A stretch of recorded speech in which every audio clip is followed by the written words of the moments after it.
நேயர்களுக்கு வணக்கம். நான் உங்கள் ரேஞ்சில் இருந்தது நச்சுனால சினிமா செய்திகள். டோனி அப்படின்னாலே விசில் போடு, என்டர்டெயின்மெண்ட், சிக்ஸர் அப்படின்னு எல்லா விஷயங்களும் ஞாபகத்துக்கு வரும். கிரிக்கெட் மூலமா ஃபேன்ஸாக இருக்கிறவங்க எல்லாருக்குமே டோனி வந்து ஒரு மிகப்பெரிய ஐடல் அப்படின்னே சொல்லலாம். பட் ஏன் நம்ம டோனி பற்றி பேசுகிறோம், இது சினிமா செய்திகள் தானே அப்படின்னு யோசிக்கலாம். காரணம் இருக்குது. டோனி வந்து ஒரு ப்ரொடக்ஷன் ஹவுஸ் ஸ்டார்ட் பண்ணியிருக்கிறாரு. அண்ட் அந்த ப்ரொடக்ஷன் ஹவுஸ் மூலமாக ப்ரொடியூஸ் பண்ணுற முதல் படமே ஒரு தமிழ் படம் தான். அண்ட் அந்த படத்தில் வந்துட்டு ஹரீஷ் கல்யாண் அண்ட் இவானா தான் லீட் ரோல்ஸ் ப்ளே பண்ணுறாங்க. அண்ட் இந்த படத்தை வந்து ரமேஷ் தமிழ்மணி அப்படின்ற ஒரு அறிமுக இயக்குனர் தான் இயக்குறாரு. அண்ட் இந்த படத்தில் நதியா அண்ட் யோகி பாபு முக்கியமான கதாபாத்திரங்களையும் நடிக்கிறாங்களாம். ஸோ இந்த படத்துக்கான பூஜை வேலைகள் எல்லாமே ஸ்டார்ட் ஆச்சு.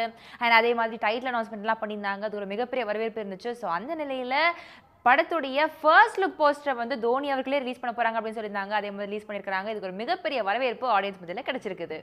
யூஸ்வலாகவே ஹாலிவுட் மூவிஸில் இந்த டைம் மெஷின் அப்படின்ற ஒரு கான்செப்ட் வந்து ஈஸியாக நிறைய படங்களில் வந்து காமிச்சிருக்கிறாங்க. ஆனால் தமிழ் சினிமாவில் இன்று நேற்று நாளை அப்படின்ற படம் தான் அந்த டைம் மெஷின் கான்செப்ட் ரொம்பவே தெளிவாக அழகாக எடுத்து சொல்லியிருப்பாங்க. ஸோ அந்த படத்துடைய டைரக்டர் வந்துட்டு அடுத்தபடியாக அயலான் அப்படின்ற படத்தை வந்து அட்டெம்ப்ட் பண்ணார் 2016. இதில் வந்து சிவகார்த்திகேயன் லீட் ரோல் ப்ளே பண்ணியிருந்தார்.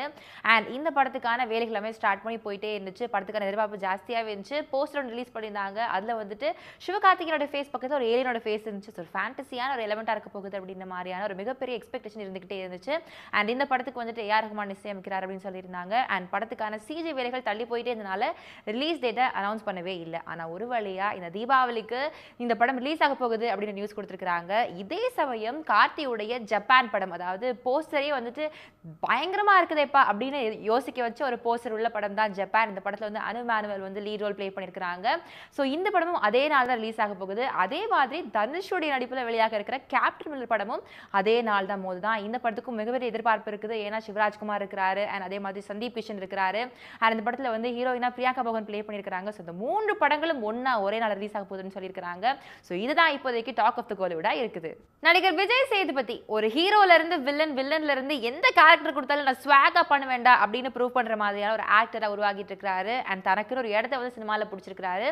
ஸோ இந்த ஆக்டருடைய பையனான சூர்யா வந்துட்டு ஆல்ரெடி இவர் ப்ளே பண்ண 2 படங்கள்லயே அவருடைய சின்ன வயசு கதாபாத்திரத்தை ஆல்ரெடி ப்ளே பண்ணியிருக்காரு. ஸோ இந்த சூர்யா வந்துட்டு இப்போ தனிச்சையா வந்து ஒரு வெப் சீரிஸ்ல ஒரு லீட் ரோல் ப்ளே பண்றாராம். எஸ், பள்ளி பருவத்தை பேஸ் பண்ண ஒரு ஸ்டோரியில ஃபுல் டைமா ஒரு வந்து லீட் கேரக்டர் ப்ளே பண்றாரு அப்படின்னு சொல்லியிருக்காங்க. ஆல்ரெடி இவருக்கு சினிமா மேல அதிகமா ஆர்வம் இருந்துச்சா. அப்பாவுடைய சின்ன வயசு கேரக்டர் ப்ளே பண்ண ஒரு அனுபவத்தை வச்சு அடுத்த படங்கள்ல ஒர்க் பண்ணலாம் அப்படின்னு இருக்கிற நேரத்தில் எந்த ஒரு சப்போர்ட்டுமே இல்லாம அப்பாலாம் வேணா நானே பார்த்துக்கிறேன் அப்படின்ற மாதிரி சோலவா வந்து லீட் ரோல் ப்ளே பண்ணியிருக்காராம். ஸோ இந்த கதைக்கு வந்து ஒரு மிகப்பெரிய எதிர்பார்ப்பு இருக்குது. ஒருவேளை விஜய் சேதுபதி மாதிரியே வந்துட்டு பயங்கரமா பண்ணுவாரோ, புலிக்கு பிறந்தது பூனையாகாது அப்படின்றத ப்ரூவ் பண்ணிடுவாரோ அப்படின்னு சொல்லிட்டு பயங்கரமான ஒரு எதிர்பார்ப்பு வந்து ஆடியன்ஸ் மத்தியில் கிரியேட் ஆகுது. ஸோ இவருடைய சின்ன வயசு பெர்ஃபார்மன்ஸ், அதாவது இதுக்கு முன்னாடி வந்துட்டு நானும் ரவுடிதான் அப்படின்ற படத்துலையும் சரி, சிந்துபாத் அப்படின்ற படத்துலையும் சரி உங்களுடைய பெர்ஃபார்மன்ஸ் வந்து சூப்பராக இருந்துச்சு. ஸோ அதே மாதிரி தான் இருக்க போகுது அப்படின்ற வரவேற்பும் ஆடியன்ஸ் மத்தியில் கிரியேட் ஆகியிருக்குது. தமிழ் சினிமாவில் ஸ்கிராச்ல இருந்து ஸ்டார்ட் பண்ணி ஒரு மிகப்பெரிய சக்சஸ் அடைஞ்ச ஒரு சில ஆர்டிஸ்ட்ல நம்முடைய யோகி பாபுக்கு ஒரு முக்கியமான இடம் அப்படின்னே சொல்லலாம். சின்ன சின்ன கதாபாத்திரங்கள் ப்ளே பண்ணிட்ட இவர் ஒரு மூவில வந்து ஒரு மிகப்பெரிய ஸ்டார், ஒரு ஹீரோவா ப்ளே பண்ற அளவுக்கு வளர்ந்துட்டாரு. தமிழ் சினிமாவில் எல்லா படங்கள்லையுமே பயங்கரமாக பெர்ஃபார்ம் பண்ணி கலக்கிட்டு இருந்த இவர் தன்னுடைய முதல் மலையாள படத்தில் கால் எடுத்து வச்சிருக்கிறாரு.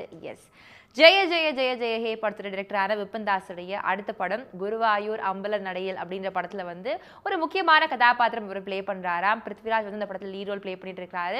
ஸோ இந்த ஒரு நியூஸை வந்துட்டு ஸ்பெஷலாக வந்து நம்முடைய விபின் தாஸ் வந்து தன்னுடைய போஸ்ட்டில் ஒன்றில் ஷேர் பண்ணியிருக்காரு. வெல்கம் டு மலையாளம் சினிமா அப்படின்ற மாதிரி ஒரு ஹாப்பியான பிக்சரோட ஷேர் பண்ணியிருக்காராம். அதுக்கு கீழே வந்து யோகாவுடைய ஃபேன்ஸ் எல்லாம் அவ்வளோ மகிழ்ச்சியை வந்து ஷேர் பண்ணிக்கிட்டே இருக்கிறாங்க. ஸோ இது வந்து ஒரு மிகப்பெரிய விஷயம் அப்படின்னே சொல்லலாம். தமிழில் சக்ஸஸ்ஃபுல் ஆகிட்டு அடுத்ததாக தன்னுடைய இன்னிங்ஸை வந்து மலையாளத்தில் கண்டினியூ பண்ண இருக்கிறாரு.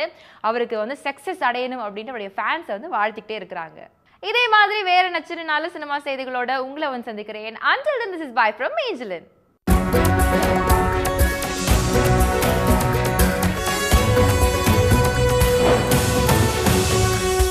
உடனுக்குடன் செய்திகளை தெரிந்து கொள்ள சன் நியூஸ் பெல் ஐகானை கிளிக் பண்ணுங்க.